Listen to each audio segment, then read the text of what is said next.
నమస్తే. ఇన్నాళ్ళు నన్ను సపోర్ట్ చేస్తూ, ఎంకరేజ్ చేస్తూ మీ ప్రేమని నాకు అందిస్తున్న ప్రతి ఒక్కరికి కృతజ్ఞతలు. అలాగే ఈ వీడియో కూడా ఖచ్చితంగా మీకు ఉపయోగపడుతుంది. లైక్, షేర్ అండ్ సబ్స్క్రైబ్ చేసి మీ సపోర్ట్‌ని నాకు అందించండి. అలాగే ఈ వీడియో పట్ల మీకున్న అభిప్రాయాన్ని కామెంట్ సెక్షన్‌లో కామెంట్ చేసి తెలియజేయండి. ఇప్పుడు వీడియోని చూద్దాం. నమస్తే, వెల్కమ్ టు అవర్ ఛానల్. నేను పద్మిని. ప్రస్తుతంతో పాటు ప్రముఖ ఆధ్యాత్మికవేత్త, astrologer, tarot card reader and Vedic nutritionist Shrimati Vanaja Ramasetti garu మనతో పాటు ఉన్నారు. మాట్లాడదాం. వనజ గారు నమస్తే అండి. నమస్తే అమ్మా పద్మిని. వనజ గారు, ఒక ధర్మ సందేహం. పుణ్యం డెఫినెట్ గా ఎప్పటికప్పుడు మనం సంపార్జించుకోవాలి, అందులో ఎటువంటి సందేహం లేదు. పుణ్యాన్ని ఎంత అయితే మనం అలా పోగు చేసుకుంటాం, అది డిపాజిట్ లాగా బ్యాంక్ డిపాజిట్ డెఫినెట్లీ ఎప్పుడు ఉపయోగపడాలో అప్పుడు ఉపయోగపడుతుంది. ఎప్పుడు ఇవ్వాలో ఆయనకు తెలుసు, అప్పుడు ఇచ్చేస్తాడు.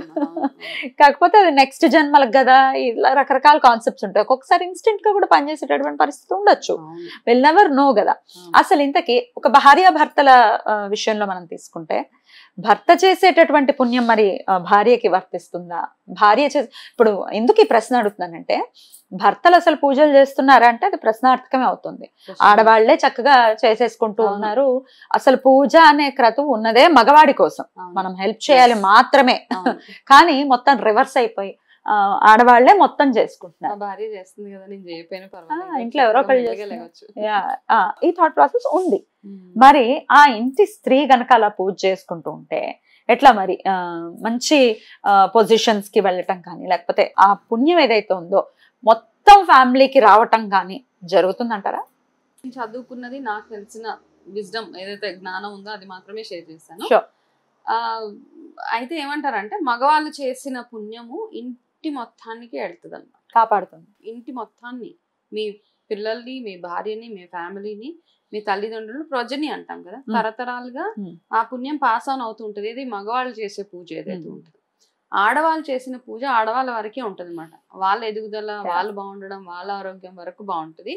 మహా అయితే పిల్లల కోసం ప్రార్థిస్తుంది కాబట్టి తల్లి ఎప్పుడైనా, నా పిల్లల్ని బాగా చూడు తండ్రి అని, అక్కడ వరకు వెళ్తుంది. నా భర్తను బాగా చూడు, 5వ తనం కాపాడు వరకు కాపాడతాడు. ఇంకా మిగతా పుణ్యం ఏది భార్య చేసినప్పుడు భర్తకి వెళ్ళదు అసలు. అంటే తనకి మంచి ఉద్యోగం రావాలి, తను బాగుంటే, తను బాగా సంపాదిస్తే ఇల్లు బాగుంటుంది అన్న ఉద్దేశం ఉంటది. కానీ ప్రాసెస్ ఆవిడ చెయ్యాలి. కానీ ఆవిడ చేసే ఆ పూజకి బలం రావాలి అంటే భర్త కూడా చేసుకోవాలి. తన కోసంకే కాకుండా తన ఫ్యామిలీ కోసం కూడా చెయ్యాలి.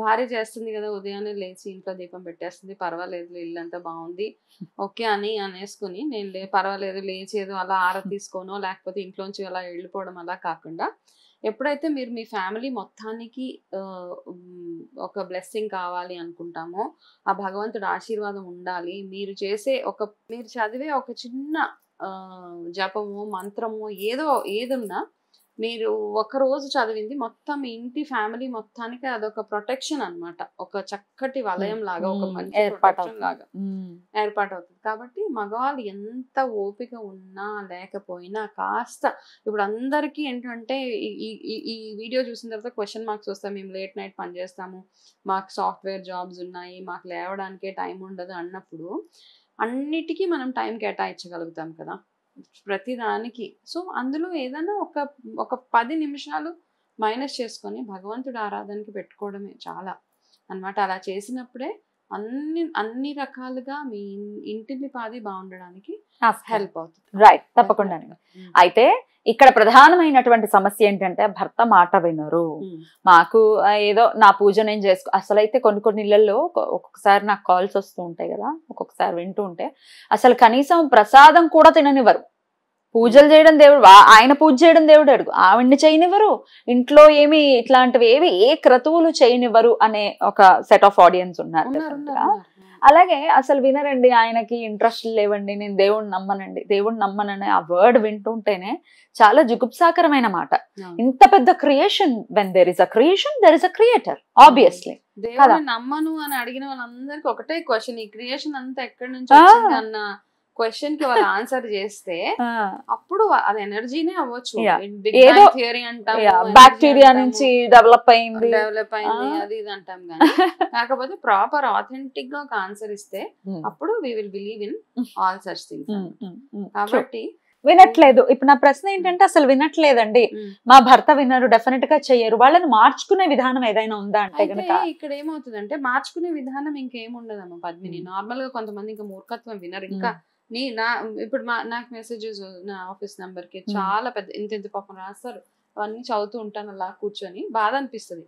పూజలు చేయనివ్వరు కరెక్టే, ఇంట్లో ఎవరు అంటే ఇంట్లో దీపం పెట్టకూడదు అక్కర్లేదు. ఒకవేళ కోడలు చక్కగా ఏదో భక్తితోటి లేచి, ఇంటి కోడలు జాయింట్ ఫ్యామిలీస్ ఉన్నప్పుడు కోడలు వెళ్ళి పూజ చేస్తే అత్తగారు అంటదంట, ఏం మా మేము నాశనం అయిపోవాలని పూజలు చేస్తావా అని అత్తగారులు కూడా ఉన్నారు.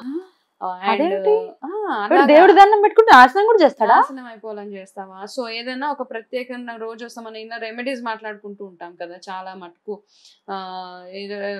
వేప చెట్టు దగ్గర దీపం పెట్టమనో, నిమ్మ చెట్టు దగ్గర దీపం పెట్టమనో ఇలా చెప్తూ ఉంటాం. సో ఏదో వింటారు పాపం, వాళ్ళకి రిలేటెడ్ గా ఒక రెమెడీ వస్తుంది, వచ్చినప్పుడు వాళ్ళు చెయ్యాలనుకుంటారు. ఆ చెయ్యాలనుకొని చేసినప్పుడు మా మీద ఏదైనా మంత్రాలు ప్రయోగిస్తున్నావా అని అత్తగారులు ఉన్నారు, తోటికోడళ్ళు ఉన్నారు. సో ఇలా అంటే జస్ట్ మాకు మెసేజెస్ వచ్చినాయి కాబట్టి, సో ఎవరిది వాళ్ళని అంటే లెట్ గో, ఆ ప్రాసెసే లేదు మనకి. ఎవరి లైఫ్ వాళ్ళు లీడ్ చేయని అనేసి మనం అసలు అనుకోలేం కదా. ప్రతి దాంట్లో మనం దూరుతాం. ఎందుకు చేస్తున్నారు క్యూరియాసిటీ, మనం చేయలేం. వేరే వాళ్ళు చేస్తుంటే వాళ్ళని అంటే దెప్పిపడవడం, మాటలు అనడం, వాళ్ళు చేయనివ్వకుండా చేసుకోవడం.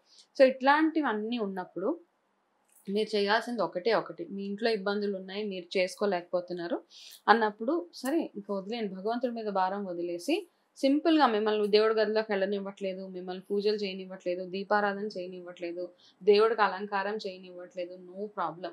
మీరు మీ రొటీన్ ఏదైతే ఉందో దాన్ని శుభ్రంగా పెట్టుకోండి. అంటే సూర్యోదయానికి అంతే ముందు లేవడము, లేచి లేవగానే చక్కగా స్నానం చేసుకొని మీ శుభ్రత ఏదైతే ఉందో అది చూసుకోండి ఫస్ట్. దాని తర్వాత మీరు మనసులో ఏవేవైతే జపాలు చేసుకోవాలనుకుంటున్నారో, ఏవేవైతే చదవాలనుకుంటున్నారో, సహస్రనామాలు చదువుతారా, జపాలు చేసుకుంటారా, నామస్మరణ చేసుకుంటారా, ఏవేవైతే చేయాలనుకుంటున్నారో జస్ట్ కళ్ళు మూసుకొని మీ అంతటా మీరే భగవంతుడి ముందు దీపారాధన చేసినట్టు అనుకోవడమే అంతే. ఇంకా మనం అనుకొని ఆ ప్రాసెస్ స్టార్ట్ చేసేయడమే. అలా అని మీరు పూజలు చేయనివ్వట్లేదు కదా అని లేట్ గా లెగుస్తాము. నిజంగా మీకు ఆ ఇంటెన్షన్ బాగుంటే, మీకు ఆడవాళ్ళు ఎవరైతే ఉన్నారో ఆ ఉద్దేశం ఎవరికైతే ఉంటుందో లేచి ఉదయాన్నే లేవండి. బ్రాహ్మీ ముహూర్తంలో లెగిస్తారా, 4 o'clock 5 o'clock ఎప్పుడైనా లేవండి.